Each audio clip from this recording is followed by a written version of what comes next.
Welcome back, Sebastian here. So time for my preview for the 2025 Austrian Grand Prix. Of course, back at the Red Bull Ring, one of my favorite tracks on the F1 calendar, simply for the fact that it is one of the better tracks on the calendar for wheel-to-wheel racing. The races aren't decided by qualifying position. There is a bit of uncertainty there on Sunday. So starting out, taking a look at your track layout at the Red Bull Ring. This is one of the shorter tracks on the F1 calendar, only 10 corners as well, so not that many corners for the drivers to learn. And if you've ever played the F1 games, this is generally one of the easier tracks to drive, in my opinion. But taking a look at the first sector, it's basically just one corner, turn one, uphill braking zone, so you can brake a little bit later than you normally would. And again, only one corner, so that sector is pretty easy. But getting a good exit out of that turn one, very important, and that leads you up to the turn three. I know it should be turn two, but it's turn three. And that is really the best overtaking spot around this lap. And of course, we've had quite a few incidents there over the years. Norris Verstappen last year, Leclerc Verstappen 2022 as well. Those, or 2019, I should say, for Leclerc Verstappen. Those definitely come to mind. So turn three is really your best point, and that's at the start of sector two. But turn four, if you can get a cutback going through turn three, even if you get overtaken, you do have a second chance at turn four. So again, turn four is also a pretty good spot, given that it is one of the slowest speed corners on the lap. Then finishing sector two, you have this mixture of high speed corners going through turns 5, 6, 7, and 8. Those are all kind of medium speed corners. There's only really one line through there. I know I've tried playing on the game, doesn't work so well, trying to go too wide through there. And you're going to definitely see drivers try to do that in Formula 2, Formula 3 this weekend with very limited success. Then you get to the final two corners of the lap, turn 9, turn 10. And these are the most notable for the fact that you're going to get a lot of track limits violations at these two corners. A lot of runoff on the outside. They're both, medium to high speed corners. Downhill braking zones are quite tricky as well. So those two final corners quite tricky. A lot of track limit deletions, but again, not a ton of overtaking around those two corners. So the track itself, 4.318 kilometers. We're expected to have 71 laps on Sunday. A race lap record of 105.619 set by Carlos Sainz in 2020.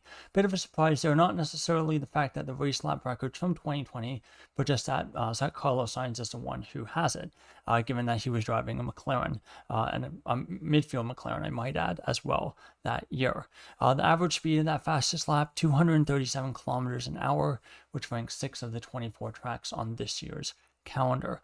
Downforce rating, according to my calculations, very similar to what we had in Canada, very close to low downforce, so 0.05. And the drivers will be at full throttle for 79% of the lap. Corner tendency, I wrote medium, but it's medium slow. You have quite a mixture of the medium corners, end of sector 2, final two corners on the lap, but you also have a couple fast corners in there, or I should say a couple slow corners, turn 3, turn 4. Definitely come to mind in that regard. Now, pole win percentage, only 45% here, so one of the lower ones on the F1 calendar. So again, having pole position does not guarantee you race win, and having a really strong race pace is definitely going to be pretty important to winning this weekend's Grand Prix.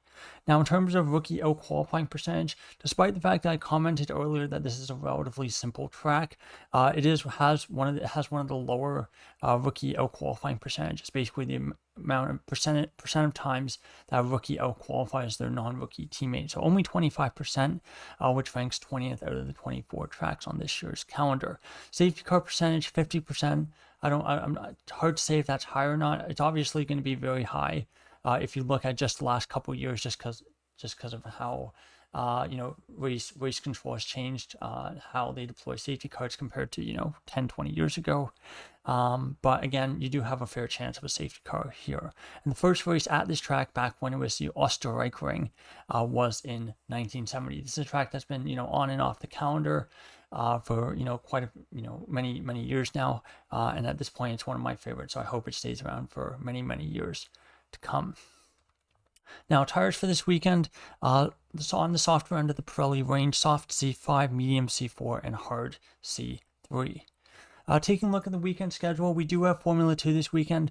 For some reason in my head, I thought this was a sprint weekend. I've had this, in my head for the last couple of weeks. And when I actually went and looked at the schedule, making these slides, I was actually kind of surprised that it was just a normal weekend. So, Friday, FP1, 1:30 in the afternoon, followed by Formula 2 qualifying at 3:55.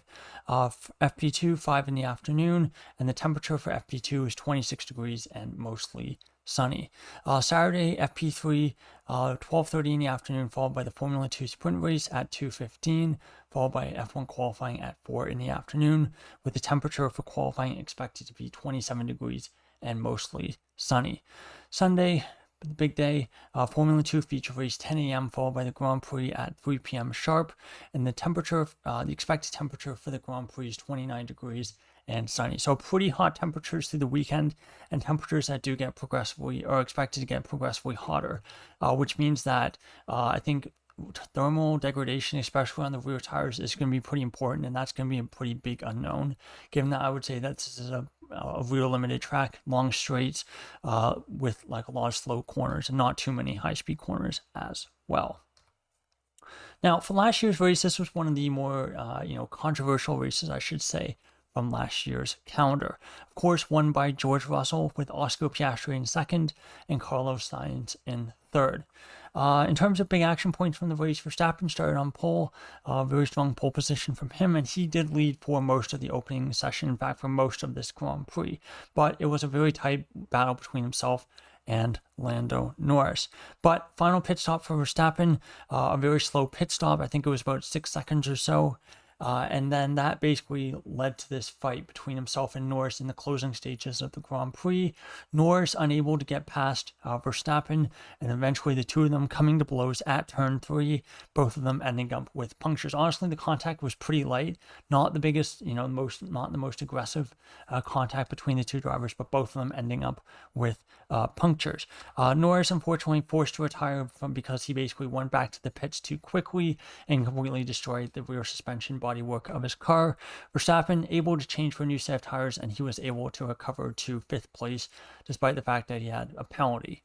He was given, I think, a 10-second penalty for the contact with Norris. So that basically opened the way for George Russell, George the Redeemer, as I like to call him, doing his pose.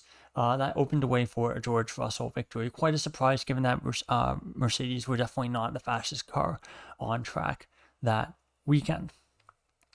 So taking a look at best qualifiers and worst qualifiers, like historically in qualifying, best 3 qualifiers at this track are Lando Norris, Nico Hülkenberg, and Lance Stroll, and these are compared to their career averages. So for Lando Norris, he's been on the Red Bull Ring 6 times, out-qualified his teammate every single time he's gone there. So that comes out at a plus 29% for him, with a median qualifying percentage of about 0.3 of a second in his favor. Number 2, Nico Hülkenberg, plus 25%, positive 0.2 in his favor is his median qualifying gap. And then Lance Stroll, plus 14%, but still median qualifying gap of 0.5 of a second against him. Now, taking a look at the worst 3 qualifiers compared to their career averages, that they are Yuki Tsunoda, Fernando Alonso, and George Russell. Yuki Tsunoda minus 25%, median qualifying gap 1.5 of a second against him. Fernando Alonso negative 11%, but still positive, median qualifying gap in the positive for him, 1.4 of a second. And then third, George Russell, negative 8%, but again, like Alonso, a median qualifying gap of 1.76 seconds in his favor. So taking a look at the qualifying predictions for this weekend, the 10 drivers who are predicted to out-qualify their opponents are Norris, Leclerc, Verstappen, Russell, Alonso, Gasly, Ocon, Hadjar, Albon, and Hülkenberg. So really mostly just the usual suspects, I should say. Biggest predicted gap is Verstappen, Tsunoda. Not a big surprise there. Whereas the smallest predicted gap is going to be the Norris Piastri one. And honestly, Norris, I think with qualifying for him, all bets are off. I know he's been great, generally great in his career historically in qualifying, but this year has been a bit of a struggle. So even if all the historical data points towards him, in theory, this being a very good track for him in qualifying, given how bad he's been in qualifying, I would say recently this season. Again, that's a pretty big question mark, I should say. Now, in terms of race predictions, I think this is going to be a really tough one to predict. I think a lot of characteristics very similar to Canada, but higher temperatures. Now, I know Mercedes did do a lot better here this past weekend, but there are a couple more high-speed corners here compared to Austria.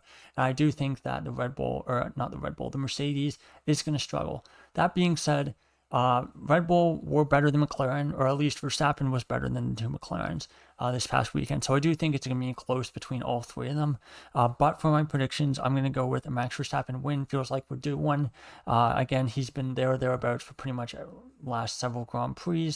And so I think, this is a track where he does very, very well at historically in the races especially. So I think, Verstappen win, why not?